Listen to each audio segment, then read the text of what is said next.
بسم اللہ الرحمن الرحیم۔ کہتے ہیں کہ ایک چینی بڑھیا کے گھر میں پانی کے لیے 2 مٹکے تھے جنہیں وہ روزانہ ایک لکڑی پر باندھ کر اپنے کندھے پر رکھتی اور نہر سے پانی بھر کر گھر لاتی۔ ان 2 مٹکوں میں سے ایک تو ٹھیک تھا مگر دوسرا کچھ ٹوٹا ہوا۔ ہر بار ایسا ہوتا کہ جب یہ بڑھیا نہر سے پانی لے کر گھر پہنچتی تو ٹوٹے ہوئے مٹکے کا آدھا پانی راستے میں ہی بہہ چکا ہوتا، جبکہ دوسرا مٹکا پورا بھرا ہوا گھر پہنچتا۔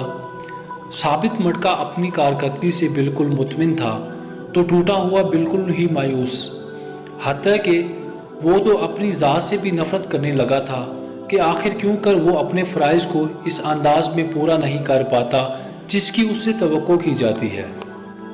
اور پھر مسلسل 2 سالوں تک ناکامی کی تلخی اور کڑواہٹ لیے ٹوٹے ہوئے گھڑے نے ایک دن اس عورت سے کہا، میں اپنی اس معذوری کی وجہ سے شرمندہ ہوں کہ تم جو پانی اتنی مشقت سے بھر کر اتنی دور سے لاتی ہو اس میں سے کافی سارا میرے ٹوٹا ہوا ہونے کی وجہ سے گھر پہنچتے پہنچتے راستے میں ہی گر جاتا ہے۔ گھڑے کی یہ بات سن کر بڑھیا ہنس دی اور کہا، کیا تم نے ان سالوں میں یہ نہیں دیکھا کہ میں جس طرف سے تم کو اٹھا کر لاتی ہوں ادھر تو پھولوں کے پودے ہی پودے لگے ہوئے ہیں، جبکہ دوسری طرف کچھ بھی نہیں اگا ہوا۔ مجھے اس پانی کا پورا پتہ ہے جو تمہارا ٹوٹا ہوا ہونے کی وجہ سے گرتا ہے، اور اسی لیے تو میں نے نہر سے لے کر اپنے گھر تک کے راستے میں پھولوں کے بیج بو دیے تھے تاکہ میرے گھر آنے تک وہ روزانہ اس پانی سے سیراب ہوتے رہا کرے۔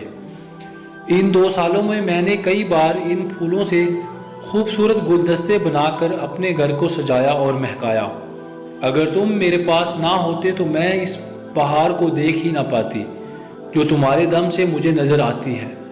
یاد رکھیے کہ ہم میں سے ہر شخص میں کوئی نہ کوئی خامی ہے، لیکن ہماری یہی خامیاں، معذوریاں اور ایسا ٹوٹا ہوا ہونا ایک دوسرے کے لیے عجیب اور پر تاثیر قسم کے تعلقات بناتا ہے۔ ہم پر واجب ہے کہ ہم ایک دوسرے کو ان کی خامیوں کے ساتھ ہی قبول کریں۔ ہمیں ایک دوسرے کی ان خوبیوں کو اجاگر کرنا ہے جو اپنی خامیوں اور معذوریوں کی خجالت کے بوجھ میں دب کر نہیں دکھا پاتے۔ معذور بھی معاشرے کا حصہ ہوتے ہیں اور اپنی معذوری کے ساتھ ہی اس معاشرے کے لیے مفید کردار ادا کر سکتے ہیں۔